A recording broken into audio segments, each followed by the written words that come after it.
어제 새벽에 우리는 고난을 바라보는 성경적 관점을 잠깐 상고를 했습니다. 이 날 때부터 적용된 이 자를 우리가 어떻게 바라봐야 하는가. 제자들 또 유대인들은 과거의 죄 때문에 자기 죄값을 치르고 있다, 이렇게 인과응보식으로 율법주의적 관점으로 바라봤습니다. 때로는 우리가 이렇게 바라보고 회개를 하는 것도 좋은데, 계속 이렇게만 바라보면 과거에 다 이미 결정된 거기 때문에 미래의 소망을 찾을 수가 없어요. 그리고 다 결정된 것이니까 다 그냥 좌절하고 낙심하고, 그리고 누구의 탓이냐, 누구의 책임이냐, 책임을 추궁하고 책임론에 빠지는 그런 어리석음에 빠질 수 있습니다. 그리고 무엇보다도 이런 관점으로 우리의 삶을, 고난을 바라보면 하나님의 은혜나 하나님의 능력이 개입할 여지가 없어요. 하나님이 합력하여 선을 이루신 것에 대한 신뢰와 기대가 없어요. 그럼 기도하지 않죠. 그러나 이제 예수님처럼 사람의 죄도 아니고, 자기의 죄도 아니고, 또 뭐 부모의 죄도 아니다. 자, 하나님이 하신 일을 나타내려 하심이라. 미래, 장래. 예수님은 은혜의 관점으로 미래지향적으로 보셨어요. 그러니까 이런 고난들을 통해서 반드시 하나님의 합력하여 선을 이루실 그 영광을 나타내시려고 하는 거다. 여러분, 우리가 당하는 고난, 또 다른 사람이 당하는 고난, 또 공동체 어떤 고난들을 바라볼 때 늘 예수님처럼 바라보시길 바랍니다. 내가 몸이 아프고 또 질병이 있는 것도 그래, 라파 하나님의 영광을, 치료의 영광을 드러내시려고 하시는 것이다. 할렐루야. 그러면 소망이 있어요. 그러면 우리가 또 붙들고 기도할 때 정말 하나님 우리를 치료하시고, 당신의 살아계심과 우리를 치료하신 라파야 하나님의 영광을 드러내게 되실 줄 믿습니다. 자, 그러면 오늘 예수님이 말씀하신 소경을 통해서 드러내고자 나타내고자 했던 하나님의 일이 무엇일까? 자, 한번 오늘 이 말씀을 좀 상고해 보려고 그래요. 자, 3절을 한번 읽어보겠습니다. 시작. 예수께서 대답하시되 이 사람이나 이 부모의 죄로 인한 것이 아니라 그에게서 하나님이 하실 일을 나타내고자 하심이니라. 하나님이 하시는 일을 나타내고자 지금 하심이라. 하나님이 하실 일이 뭐냐? 그게 이제 4절에 나와 있습니다. 4절에 같이 읽어요. 시작. 때가 아직 낮음에 나를 보내신 이의 일을 우리가 하여야 하리라. 밤이 오리니 그때는 아무도 일할 수 없느니라. 말씀이 좀 어렵지요, 그죠? 하나님의 일을 나타내고자 함이라 그러시고, 이제 때가 아직 낮이다. 나를 보내신 이의 일을, 그것도 예수님이 하리라. 이렇게 우리가 하리라. 그리고 밤이 올 것이다. 그때는 나를 보내신 이 하나님의 일을 아무도 할 수 없게 될 것이다. 아무튼 여기서 하나님의 일이라는 것은 하나님이 예수님을 이 땅에 보내신 일을 말하는 거예요. 하나님이 예수님을 이 땅에 보내신 일. 자, 그 예수님을 이 땅에 보내신 일이 뭘까? 그 일을 예수님은 우리와 함께 하기를 원하신다는 거예요. 근데 밤이 오면 그 일도 하고 싶어도 못한다는 거예요. 지금 낮에 밤이 오기 전에, 그때 우리가 하나님이 예수님을 보내신 일들을 이 땅에서 감당할 수 있다는 거죠.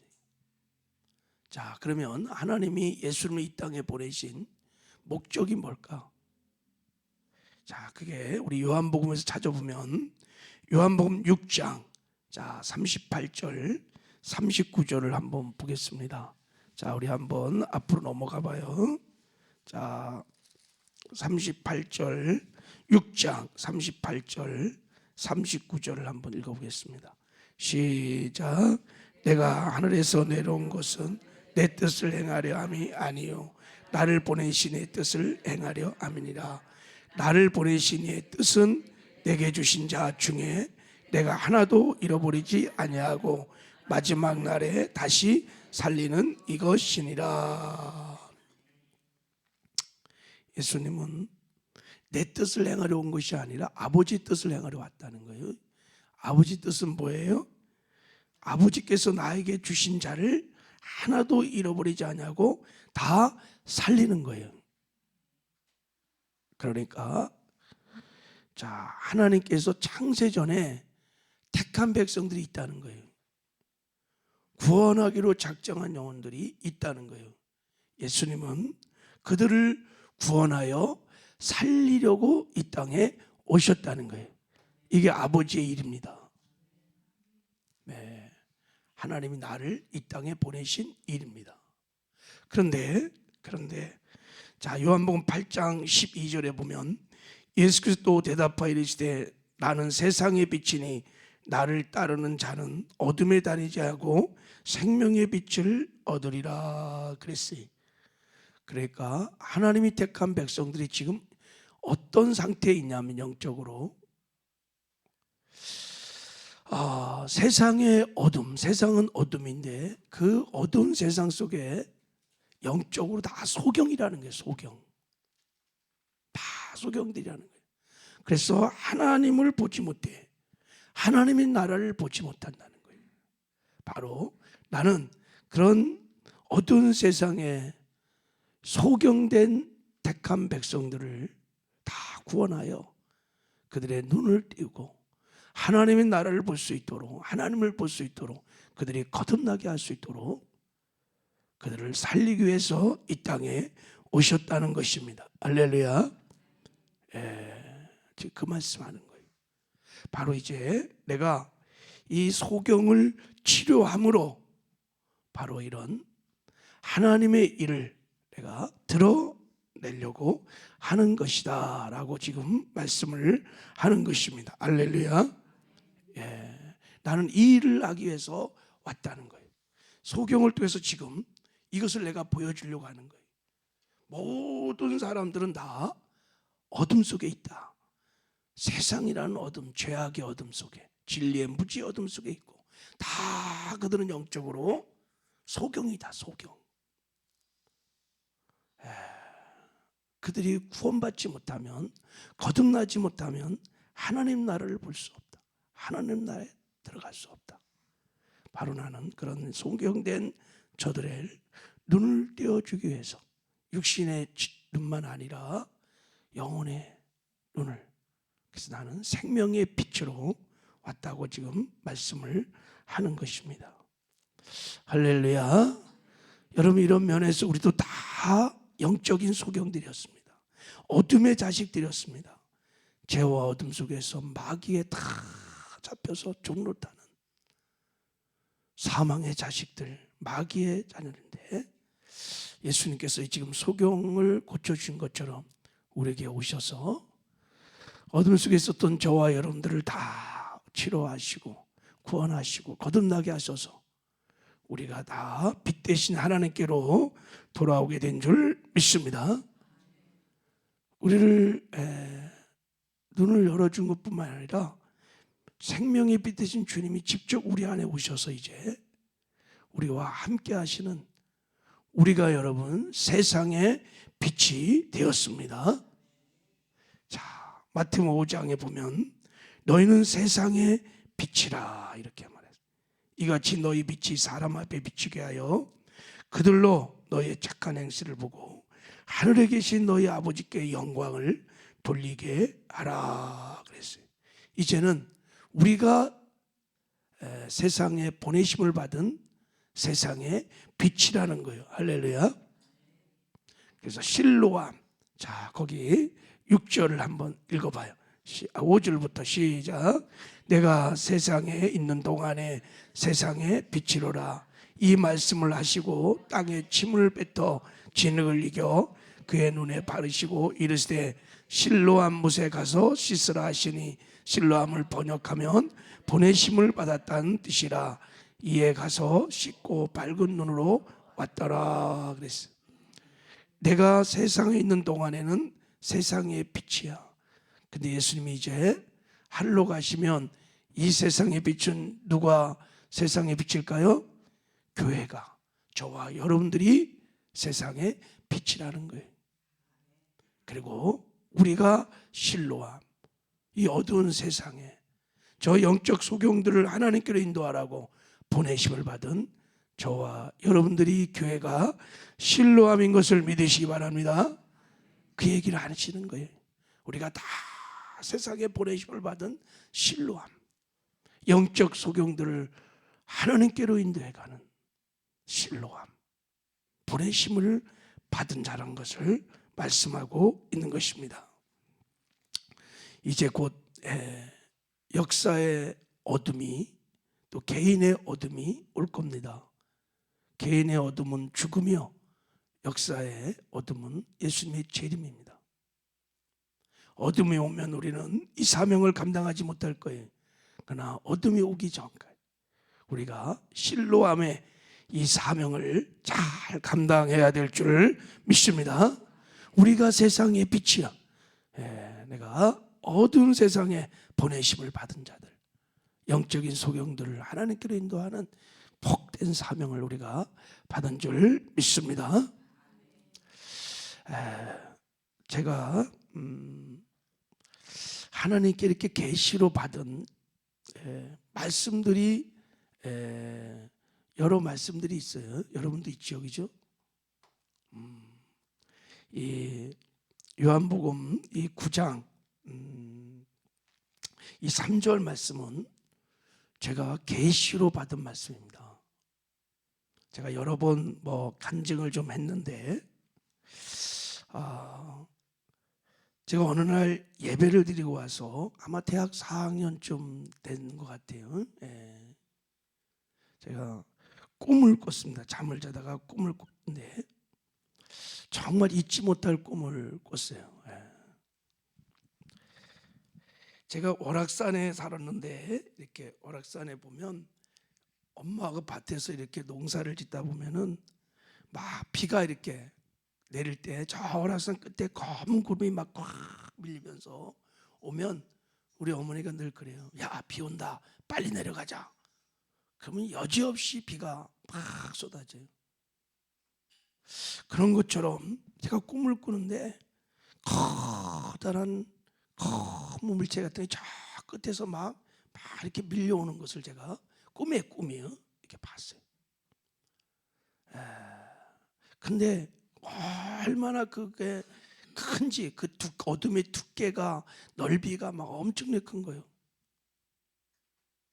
그게 막 이렇게 밀려오는데 하나님이 세상을 쫙 보여주는 거예요, 꿈속에서. 여러분, 세상에 보여주는데 우리가 비디오를 이렇게 딱 찍은 다음에 그걸 빨리 돌리면 막 움직이는 거 있죠, 그죠? 세상이 한눈에 막 쫙 보이는데 사람들이 얼마나 빨리 막 왔다 갔다 막 가는지 몰라요. 근데 저 끝에서 막 검은 것이 막 이렇게 밀려오는데 제가 보니까 큰 문 같아. 근데 막 얼마나 넓고 큰지, 이게 점점 오다가 쾅 하고 닫히는데요. 그러니까 그렇게 막 동서사방으로 왔다 갔다 하는 사람들이 일체의 무릎을 탁 꿇더니만 그 문을 향해서 막 기어서 가는 게 개미떼처럼 막 모든 사람이 막 가는 거예요. 누가 말을 한 것도 아닌데 문이 탕 하고 닫힌 순간에 막 기어서 가는 거예요. 근데 문이 안 열리는 거예요. 막 사람들이 기어가는데도 문이 안 열려. 모든 사람이 막 기어가서 제가 이렇게 느낌에 막 울고 불고 막 난리 나는데도 그 커다란 문이 안 열리는 거야. 안 열려. 제가 그 꿈을 다 깨고 너무 아주 신기한 꿈을 꿨어요. 꿈을 깨고 났는데 하나님이 요한복음 9장 이 말씀을 주신 거예요. 때가 아직 낮임에 나를 보내신 네 일을 우리가 하여 하리라. 밤이 오리니 그때는 아무도 일할 수 없느니라. 제가 그 꿈을 꾸고 이 말씀을 받고 이 말씀이 한순간에 다 해석이 쫙 되는 거예요. 지금 생각해보면 하나님이 저를 이렇게 부르신 그 부르신 말씀이었구나 하는 생각이 듭니다. 때가 아직은 낮이다. 나를 보내신 이 일, 어두운 세상의 영적 소경들을 살리는 실로암, 내가 보내심을 받은 자구나 하는 것을 제가 그때 깨달았습니다. 그리고 그때 그 문이라는 것은 여러분 마태복음 7장 4절에 나오는 생명으로 인도하는 천국 문인 거예요. 문은 항상 열려 있지 않다는 거예요. 그 문이 닫힐 때가 있다는 것을 저에게 보여주었어요. 그래서 저는 이 어둠과 낮이 무엇인지를 그냥 꿈에서 다 깨고 나서 금방 알았어요. 아, 지금은 은혜의 때, 구원의 때, 낮이구나. 이 천국 문이 닫힐 때가 있다는 거예요. 어둠이 오면 아무도 천국에 들어갈 자가 없어요. 그래서 저에게 그렇게 들려왔어요. 지금은 낮이라 우리가 이 일을 해야 된다. 어두운 세상에 죽어가는 저 영혼들을 인도해가는 그 일을 해야 한다. 마태복음 25장의 열전에 비유해서 혼인잔치에 문이 닫힐 때 아무리 애걸하고 문을 열어달라고 해도 그 문이 안 열리는 것처럼 한 번 닫힌 문은 이제 열리지 않을 겁니다. 여러분, 우리는 다 실로암, 어두운 세상에 보내심을 받은 우리가 세상의 빛인 줄 믿습니다. 저뿐만 아니라 우리 모두가 다 영광스러운 이 부르심을 받았습니다. 우리는 실로암. 그래서 이제도 어두운 세상에 가서 빛을 발하여 죽어가는 많은 영혼들, 영적인 소경들을 하나님께로 인도해가는 이 사명을 잘 감당하는 저와 여러분 되기를 주님의 이름으로 축복합니다. 오늘도 이 사명을 감당하는 세상의 빛된 사명을 감당하는 저와 여러분 되기를 주님의 이름으로 축복합니다. 하나님 아버지 감사합니다.